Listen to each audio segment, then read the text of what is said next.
Well, hello guys, my name is Nick from Nickstoygarage, and today I'm doing restoration on this beautiful Matchbox Rolls-Royce Phantom 5 number 44. But before we start, I noticed that a whopping 45.9% of the viewers isn't yet subscribed yet, so do me a favor and please hit that subscribe button below. So let's take a look at this car a little bit closer. There it rolls into place, because it's a Rolls-Royce, obviously it rolls. It's nice and grey, it's a bit boring, but I just love these old, even the new, but especially the older Rolls-Royce cars. They just have something about that, and it's amazing. If you do have an old Rolls-Royce, please let me know in the comment section down below, because I'm really curious how many of you guys actually have classic cars like these. You know what, let me know what classic car you have in the comment section down below, because I'm a classic car lover. I have one myself, soon probably I'm going to buy my second one, and I just want to know what you guys drive in real life. While I was talking, I drilled out the rivet in the front, and then the base just lifts right out. As you can see, one of the axles is quite a bit longer than the other one. That's, well, it is a bit longer, but for some reason it's a really bit longer. It's way too long actually. Oh well, need to fix that later. Next I take out the interior, and well, this happens.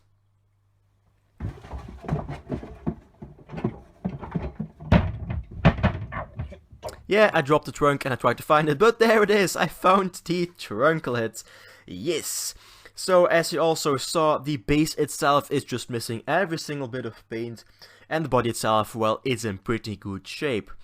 Next, I decided to get rid of the windshield.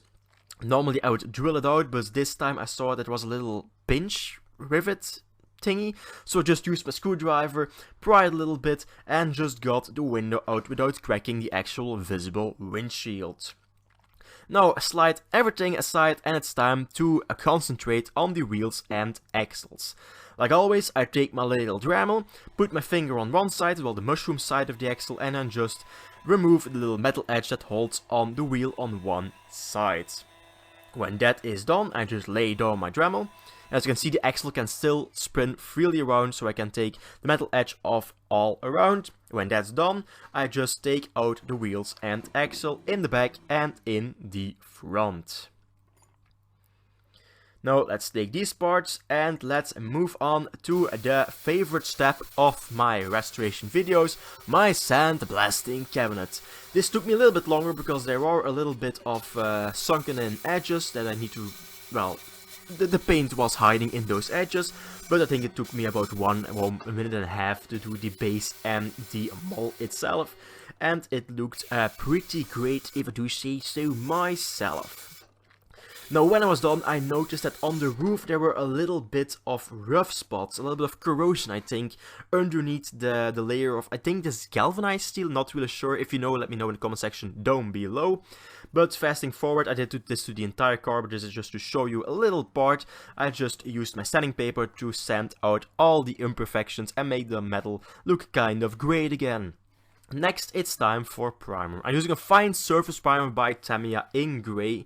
2 coats in total, inside and outside, leaving between 15 to 20 minutes to dry between coats to get a nice finish. Obviously, we cannot forget the little trunk lid on the inside, letting it dry, and then do the outside afterwards. Obviously, the base deserves a new coat of black. This is just a can spray of black from the dollar store, well, the Action actually. Then I wasn't quite happy with the finished result of the primer, so I took my, I think, 800 over 1000 grit sandpaper and wet sanded the primer and then reprimed the car one last time to make it look pretty damn great, if you say so myself. Next, it's and I forgot this part. This is how you can see how much I've been using this little thing that holds my models. This is the thing I always use to hold on to the models when I paint, and that's just a massive layer of paint. Speaking of paint, it's time for the color. I decided to go with a wedding Rolls-Royce, and what better color for a wedding Rolls-Royce than white, obviously. 3 coats in total, leaving between 15 to 20 minutes to dry between coats, finishing off with 1 really thick coat so I can have a nice mirror finish. And obviously we cannot forget the trunk lid again. Next, it's time for the details, starting with the wheels and axles. Not the wheels, the axles. They were quite rusty. You don't really see them because if you turn around the model, you can just see the base plate. But I know that the model, well, the axles are quite rusty. So putting them in my drill and just spinning the drill while I sandpaper them up. Isn't that even a word, sandpaper? I don't care. They look nice, shiny and new again. And this is just a little before and after shot. Do it, Nick. Right there, and it looks quite good, if I do say so myself. Next, it's time to clean the interior, because, well, there is about 40 years, I think, even when this model came out, I think in the 60s, not really sure. There's just 40 or 50 years of dust in there. And don't forget to clean on the underside of your steering wheel, because most people forget that. Then I've bought something new. I bought a Sharpie in red and a 1.4mm chrome liquid marker. Now I do still have to get used to the chrome liquid marker. As you can see, this is the first time using it in a bit, and you see it didn't really turn out the greatest, but I know you can get some really awesome results with these markers. Not with this one, because halfway through the video this one actually broke. Not really sure how, you can see me using it right there.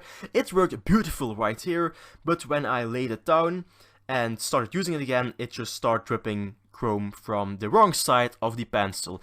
So there is a production fault with this pencil, but the company that delivered this one is going to send me a new one, so in a couple videos time I will be reusing the chrome liquid marker. And I have to say, even though I'm still need to get used to this thing, I love the result from the chrome liquids. So when the front bumper, rear bumper, grills and headlights are all chromed up, I also take my 4mm chrome pencil to just add in the larger areas. This thing kept working fine, it's just I think the point broke or something, or got clogged up on the 1mm one. Oh well, not the fault of...